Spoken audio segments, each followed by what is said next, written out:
La bourse locale a enregistré des rendements à deux chiffres en dollars depuis le début de l'année, surpassant les actions américaines, britanniques et européennes, et ceci grâce à une reprise de l'économie mondiale et à une demande accrue en matières premières.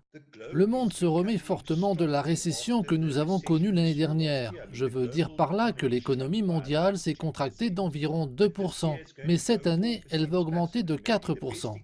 Le meilleur exemple étant les États-Unis qui connaissent une croissance de plus de 6% cette année. Nous assistons donc à une croissance mondiale fantastique. Et bien sûr, les marchés émergents, et en particulier les pays comme l'Afrique du Sud, qui exportent des matières premières, du platine, du charbon, du minerai de fer, vont bien se porter dans ce type d'environnement de reprise.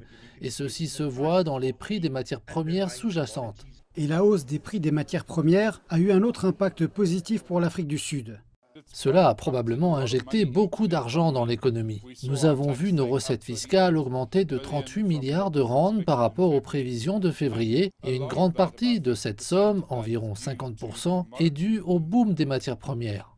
Sur le plan national, les actions des banques et des détaillants locaux sont sous-évaluées depuis un certain temps, ce qui pourrait permettre au marché local de poursuivre sa trajectoire de croissance.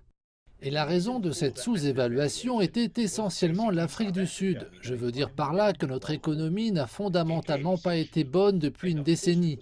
Et bien sûr, nous savons ce qui s'est passé l'année dernière. Mais cette année semble beaucoup plus prometteuse. Nous allons également connaître une croissance de plus de 4% cette année.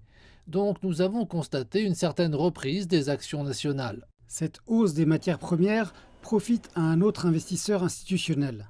Les matières premières apportent d'importantes rentrées d'argent dans les pays, ce qui signifie que d'autres secteurs comme la banque et le commerce de détail sont également susceptibles de mieux se porter à long terme.